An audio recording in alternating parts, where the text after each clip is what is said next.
I hope that you guys can see me pretty clearly. If not, I do apologize. I'm gonna try to bag up to make sure I got the best angle possible. But for those who are new to my channel, I am Laddyblingg. Make sure you guys hit that like button and subscribe and comment if you have any questions. And for my regular viewers, welcome back. Okay, so I decided to do a story time to talk about what it was like for me becoming a parent of twins at the age of 14. And the reason why I decided to do this story time, because right now, as you all know, I'm getting prepared for surgery. And I was telling, a lot of people about how, one of the main reasons why I wanted to get this surgery is because I had my children at such a young age that I started, stretching out my body before my body ever really matured, So when I hear women talk about their bodies before children, I already had lost it. And I'm not saying that for sympathy or nothing like that, because it is my fault, the reason why, but that's just a whole nother topic. But anyway, let's just hop right on in there. So basically, I was 14 at the time, and I was dating this boy that I was going to school with. I'm not going to say his name because me and him are not on the best of terms anymore. Y'all know how it is when you have children with somebody, especially when you're young. But we were both 14 at the time. I turned 15 while I was carrying the twins. I'm so worried about not having the right angle, so I really hope that you guys can see me. But we were both babies. And our relationship really was like a real life retribution in orbit. Like, I really had met him and kind of like forced him into being my boyfriend when we was like in the 7th or 8th grade. Like, he did not like me. And the only reason why I think I liked him was because he was tall. And like how y'all see how big Carlos is, I was just like that. I was big just like Carlos, like Amazon in the 5th grade, wearing my mama's clothes in the 5th grade. Like, I was big just like how she is. And so he was tall, and I'm gonna be honest, that's what attracted me to him, because all of the other boys in my class were way shorter. They hadn't hit their growth spurts yet. And like I said, it's kind of forced. I was like, you're gonna be my boyfriend. He was like, I don't want to be your boyfriend. I'm like, I don't care, you're gonna be my boyfriend. And it got to the point where if any girl tried to talk to him, I was confronting them, like, why are you talking to him? Because he is mine. Yes, I was really messed up. But anyway, long story short, he saw he wasn't going to get rid of me, and he finally just gave in and was like, okay, since I see you're not going to let anybody talk to me, I guess I will be your boyfriend. And so, yeah, he was my boyfriend. So, our 8th grade year, I will never forget, we had fallen in love. And we were constantly hearing a lot of the other students talking about sex. This was like around the time where everybody was like, lying like they had sex and hadn't really had sex, but we were lying like we had sex. And so one day we had decided that we were really going to actually do it. And we both were in the band. He played the bass drum and I played the tuba. Yes, out of all of the instruments, I played the tuba, right? I played the tuba. And so I'll never forget one night, we had said, after the football game that we were going to do it. We had planned it and everything. Like, okay, we really going to do it. And so... Huh? You shouldn't even get the clothes. In the top, always... Ain't no clothes in there. One of them motherfuckers. What? Ain't no clothes, baby. Ain't no clothes in the dryer. No, we just walked over there. I'm fucking with you, baby. I'm fucking with you. Because I'm doing a story time. Y'all was coming in playing while I'm recording. I'm so sorry. You're going to tell me that our clothes are missing out the dryer. You play so much. What's for dinner? I was going to say it was a white truck outside. Every man for himself tonight, honey. Baby, we've been like this for 2 nights. No, we have not. You were supposed to cook yesterday. What did you cook? It was your turn. You've been off of work. Baby, I went to the grocery store. No, I used it. My hand hurt. Ain't shit wrong with your hand. You rolling blunts, motherfucker. I ain't rolling no blunt. I just saw you roll one.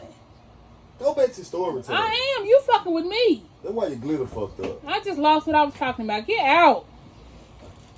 Okay, y'all. I'm sorry. Woods made me lose train of thought. Where your bag get, baby? What bag, honey?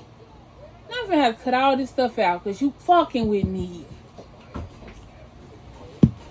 Okay, y'all. I'm sorry.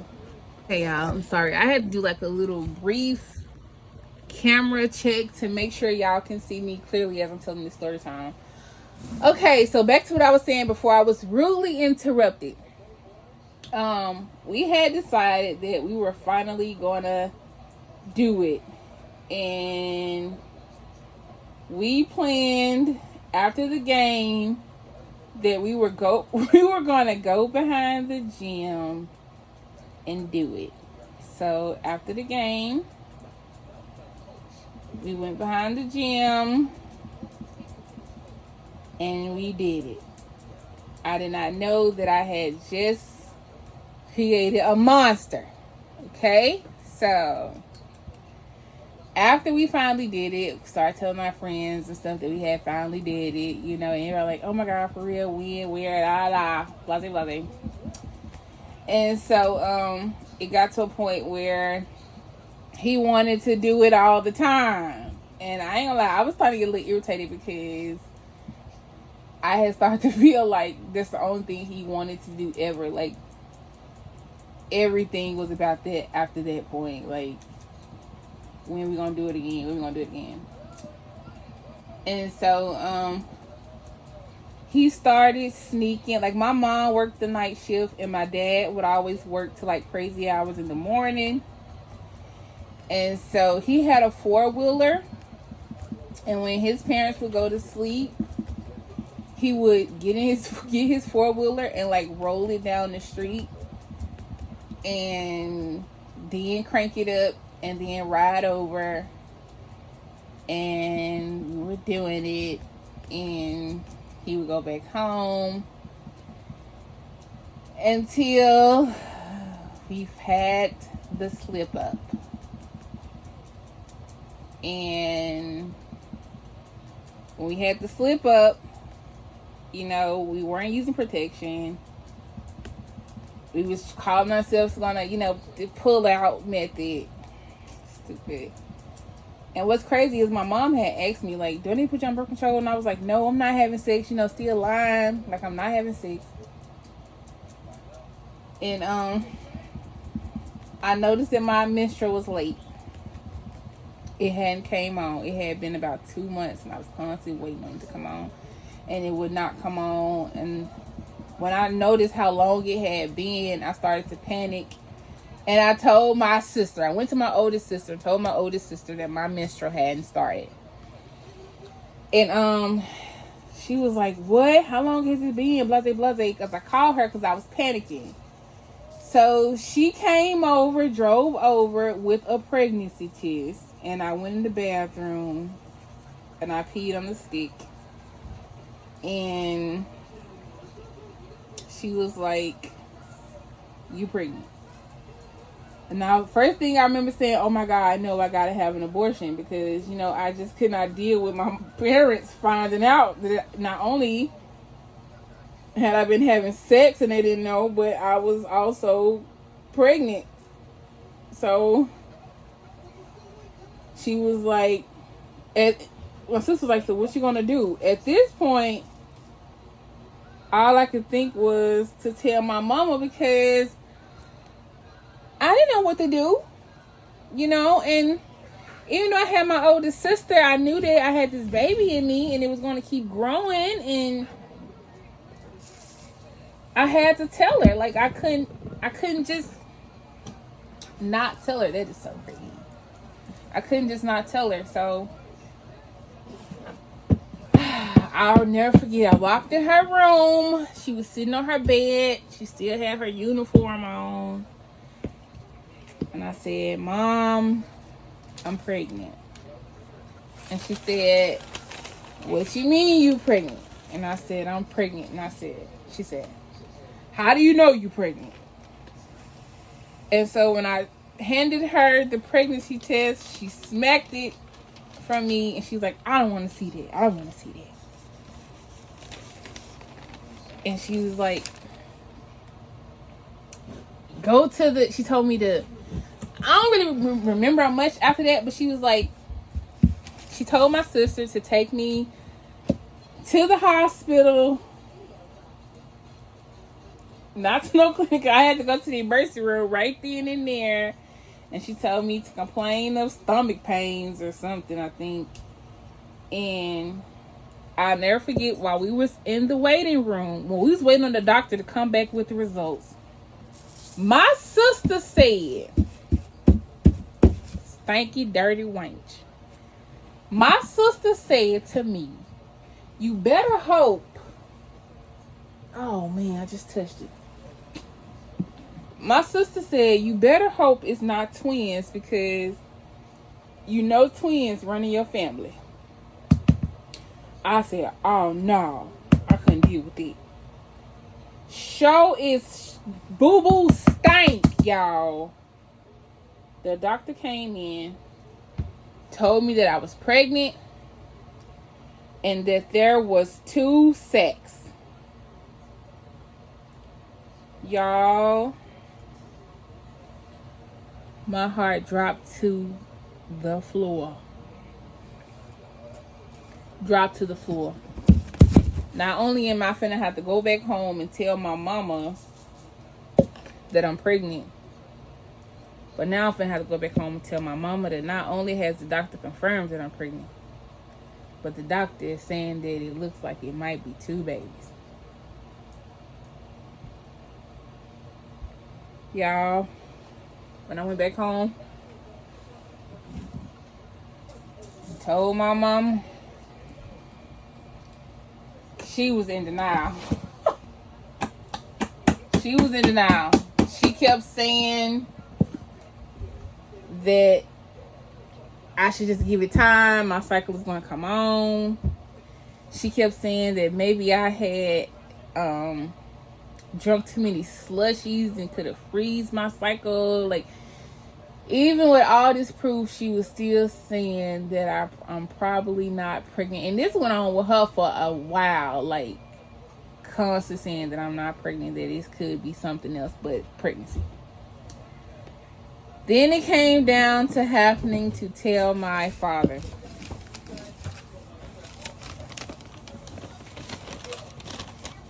I told my father, which my sister had already snuck and told my father. I found that out down the line, you stanky wench. But my sister went and told my father, and he already knew before he had even made it to me. And my father told me I had to get an abortion. Well, my mama had already told me, like, years before, that God punishes you for abortions. Like, she had really scared me, and she had already instilled it in me that no matter how many times you get pregnant, you always have the baby. Like, that's what I believe, still believe. So my father was like, get an abortion. I told my dad I wasn't having an abortion. Yeah, my daddy did not talk to me for months. Like, we literally were living in the same household, walking past each other, and he never said one word to me for months. For months, y'all. Like, my belly is getting bigger, and this man walks past me like I don't even exist. So, call the boyfriend now, right? And tell him. He like, oh my God. You know, he's shocked, asks me, am I sure? I'm like, yeah. I tell him everything that happened. And I'm like, you got to tell your parents now. He like, all right, I'm going to tell them, just give me time. Yeah, I think like my parents didn't even contact his parents. I think like a whole month or two had went past, and he still hadn't told his parents. And I'm talking about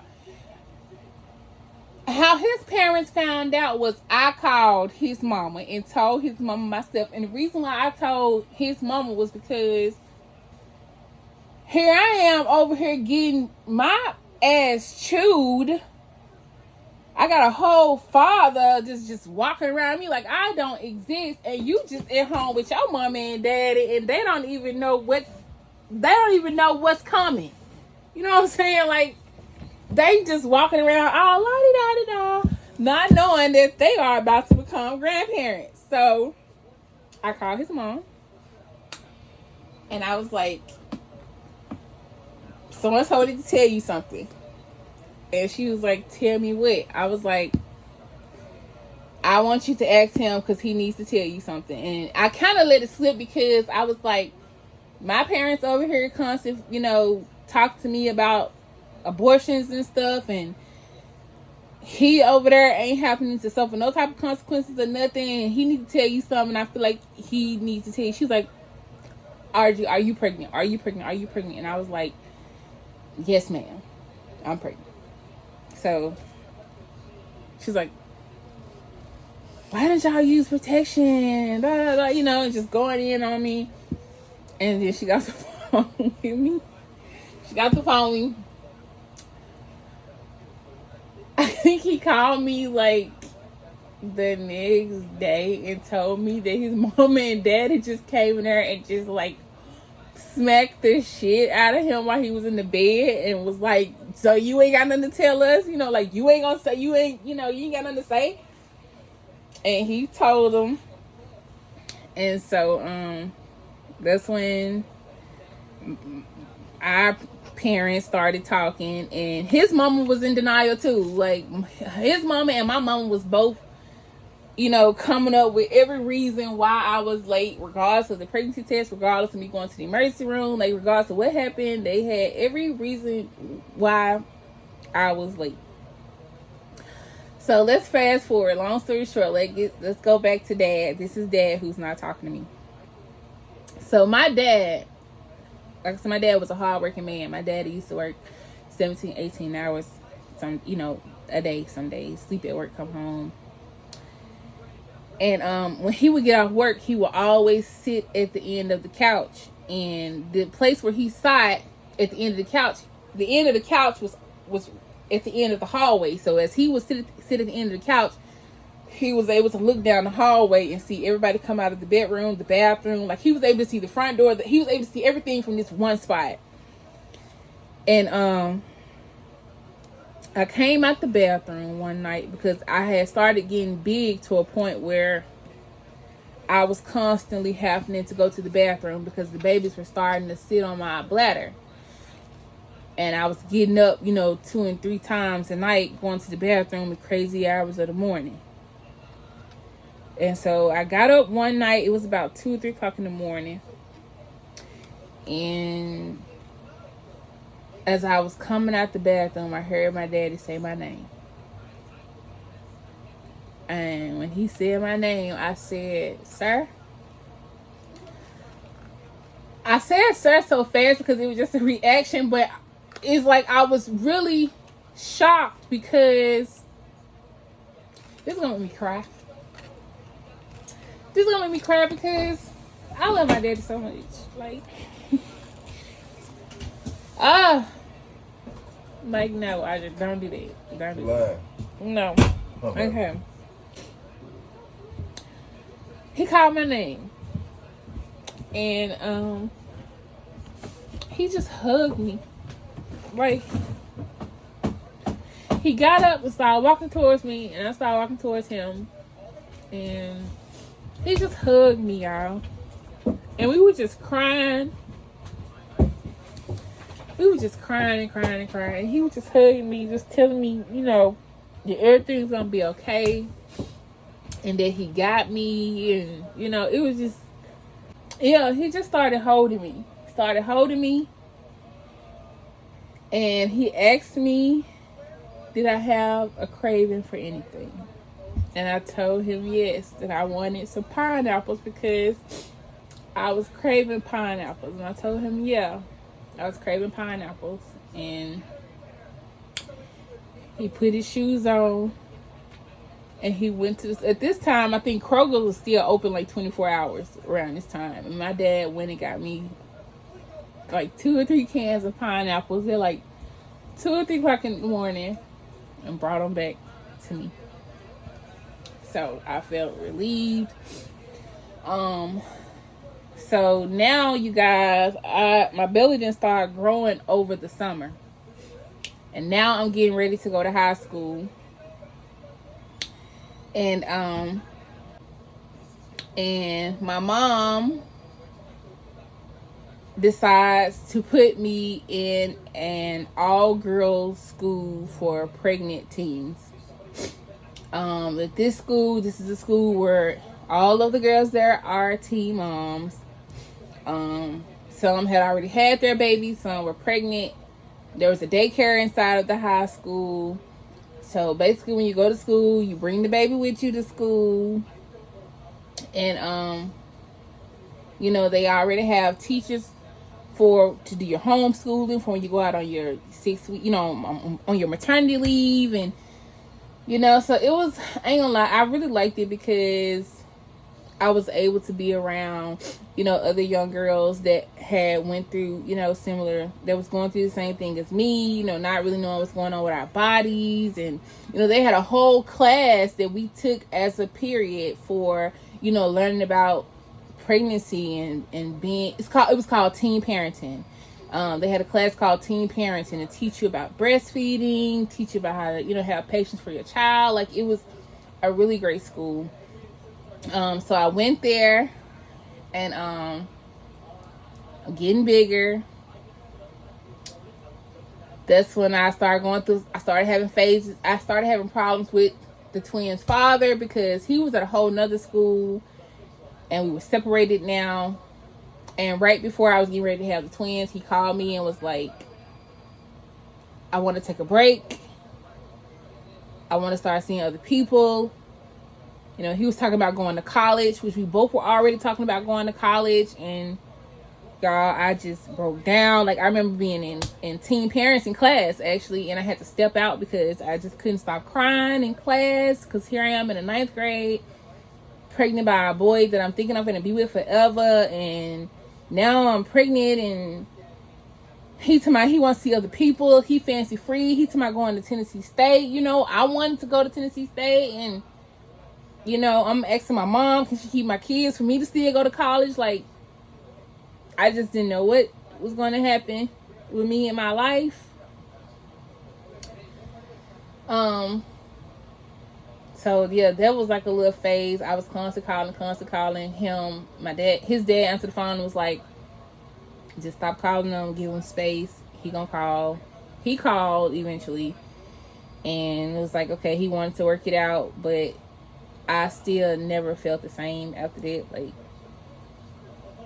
I didn't feel the same, because after hearing what he said, it's like, now I started to feel different. So the night came where, like I said, I'm constantly getting up, going to the bathroom. Now I ain't got bigger, and my dad is sitting at the end of the couch. I go to the bathroom. As I come out from the bathroom, my dad asked me to fix him some juice. So I'm like, okay. So I remember going into the kitchen to fix him some juice. And when I came back with the cup of juice, right when I handed my father the cup, before he could grab it, I froze because I just felt the gush of water start coming down. Like, it kind of felt like a heavy menstrual. But even though I had never experienced my water breaking when it happened, I instantly knew what it was. So when my dad noticed I had froze, he was like, "What's wrong?" I was like, "My water just broke." He was like, "Well, go on in there and wash your coochie up so your ass won't be stinking when you go in front of these doctors." I said, "Okay." So I went and got in the shower. Now I'm in the shower taking a bath with this water just gushing. And then I hear him holler out to my mama. He was like, "Carla." That's my mama's name too, y'all. He was like, "Carla, come on, it's time to go to the hospital. This girl water done broke." So she get up. I'm calling the twins' daddy. Can't get no answer. I was cool. I was scared, but I was cool because I wasn't hurting nothing. It wasn't until we were halfway to the hospital on the expressway when I started feeling what contractions was like. Y'all, I was not ready. Do you hear me? I was not. And what I didn't even know that I was just at the tip of the iceberg. Like, what I had started feeling was nowhere near what it was going to be. Like, I was just like, oh my God, what is this? And this water just constantly running. So we get to the hospital. I'm thinking like it's gonna be like how I see on the movies. You know how a woman be and she rush you into the hospital, and then the baby's getting ready to come out. But it didn't go like that. Like, I really thought it was gonna be like a movie, but it wasn't. Like, I was in pain for a very, very, very, very, very long time. Very long time. Okay?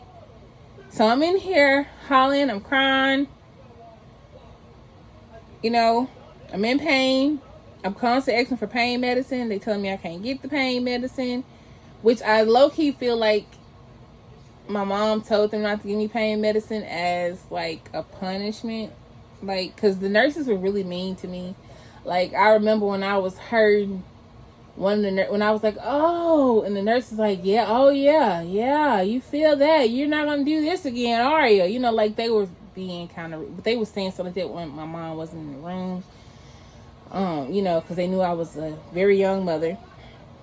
And then it was constantly making me lay on my back, trying to see which twin was, who was breached, who was who, because only one bag had broke, which is Adriana's, my daughter's, not my son's. So they had to, rupture his bag. But I remember the father coming in, the twins' father came in trying to comfort me, but I didn't want him. Like, I just wanted my mama. I didn't want him. I wanted him to get out. Like, he came in, he stayed in there with me for like 2 minutes, and I was like, "Go back and get my mama. I need my mama in here." Like, so he went back and got my mama. And she was in there. She was making them faces, telling me to breathe, telling me to calm down, and long story short, we finally got the birth. Adriana came out first. I did not have any pain medicine at all. Had them completely natural. After having her, I pushed out Audrey. They wrapped them up, gave them to me, and wheeled me, to my room. And all the pain just stopped instantly. Everything stopped instantly, and everybody wanted to, see them and see what they look like. And one was 4'14" and one was 5'14". Adriana was smaller, Audrey was bigger, and both of them had to stay. Adriana had to stay in the hospital for a day after I left, and Audrey had to stay in the hospital for 2 days after. Audrey had to stay in the hospital for 1 day, and Adriana had to stay for 2 days because she had a little jaundice. She had to, go on a little thing with the light. And I remember crying about that because I just did not want to leave the hospital without my babies. Like, I remember my father had to sit down and tell me to calm down and, you know, don't worry about this. It's just a day or two, that I'm going to have a lifetime with them. And, you know, it's okay. Just give me some rest and I'll be with them soon. You know, like, my father is my dog, man. Like, that's my guy. But, yeah, so, and they finally came home. My mom was, you know, helping me with my breastfeeding, and everything was good. So, yeah, that's how this story went. So, I don't know. I kind of feel like this story needs a part 2, but it kind of don't, because it's like that. So, that was just took me down memory lane myself. Wow, that was a lot. But anyway, you guys, that was my story time. Thank you guys for watching. If you made it to the end, make sure y'all like this video if you would like for me to do more story times. Make sure you guys comment if you would like for me to do a part 2, where I just come back on and I answer questions on the part 2. And make sure y'all click that subscribe button if you haven't already. So yeah, that was a lot. Love y'all. I'm out. It's Lady B, but they saying Lady LeBron. She a beast, just check her how she perform. It's Storytime, she killing them on go. And she ain't spraying shit now, nigga, now, ho. It's Lady B, but they saying Lady LeBron. She a